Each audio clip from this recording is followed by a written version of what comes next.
आज हम आपको उत्तर प्रदेश में हुए ईवीएम घोटाले का सच बताएंगे।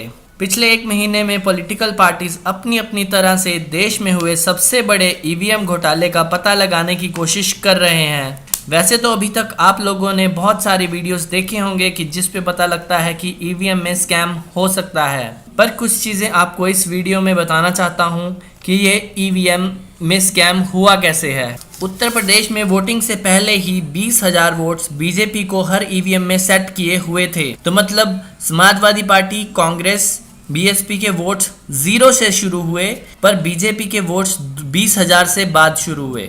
मतलब उनको पहला वोट पड़ते ही 20,001 वोट पड़ गए। दूसरी बात, अब ये ज़रा ध्यान से समझने की ज़रूरत है कि ईवीएम की रेशियो वाइज सेटिंग की जा सकती है, जैसे 3:1, 2:1, 5:1। इसका मतलब जैसे बीएसपी के साथ बीजेपी की 5:1 की सेटिंग की थी, मतलब बीएसपी का हर 5वां वोट बीजेपी को जाएगा। इसी तरह से समाजवादी पार्टी कांग्रेस के साथ बीजेपी की 3:1 की सेटिंग थी, मतलब एसपी कांग्रेस का हर तीसरा वोट बीजेपी को जाएगा। यह सबसे बड़े कारण है बीजेपी की 325 सीट्स जीतने के पीछे।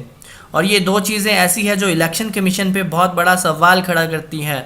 ये सब सेटिंग इलेक्शन कमीशन की मिलीभगत के बिना हो ही नहीं सकती। इसके बाद ही मायावती ने सुप्रीम कोर्ट में केस किया है, जिस पे कार्रवाई करते हुए इलेक्शन कमीशन और सेंटर में बैठी मोदी सरकार को सुप्रीम कोर्ट ने नोटिस भेजा है, जिसकी सुनवाई 9 मई को होगी। समाजवादी पार्टी जो कि ईवीएम पर अपना मुंह नहीं खोल रही थी, उसकी वजह थी समाजवादी पार्टी यूपी में बैलेट पेपर पे पोल्स करवा रही थी। उनके पोल्स के हिसाब से बीजेपी तीसरे नंबर की पार्टी रही है। हर जगह समाजवादी पार्टी और बीएसपी की ही टक्कर नज़र आ रही है। बीजेपी को मुश्किल से 40 सीट मिल रही थी। और ईवीएम पे सवाल इसलिए भी उठ रहे हैं क्योंकि सुप्रीम कोर्ट ने कहा था कि यूपी इलेक्शन में हर ईवीएम के साथ वीवीपीएटी मशीन लगेगी, जिसमें हर वोटर को पता चलेगा कि उसका वोट किस पार्टी को पड़ा है। पर बीजेपी और इलेक्शन कमीशन ने सुप्रीम कोर्ट का ऑर्डर ना मानते हुए वीवीपीएटी मशीन नहीं लगाई।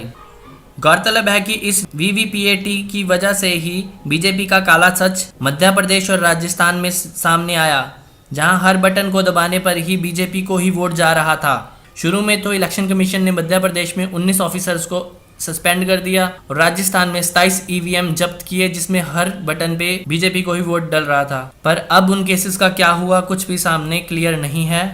एक तरह से मान लो कि इलेक्शन कमीशन ने इन दोनों केसेस को कूड़े के डब्बे में डाल दिया है। समझने वाली बात यह है कि ये सबूत काफ़ी है ईवीएम की धांधली साबित करने के लिए। जो आज भी कहता है कि ईवीएम में धांधली नहीं हो सकती, वो शायद भगवान के बोलने का इंतज़ार कर रहा होगा।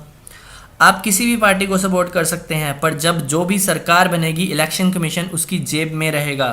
ये चीज़ हर वोटर को समझनी चाहिए। पार्टी भगत ना बनिए, भारत के नागरिक बनिए। नमस्कार।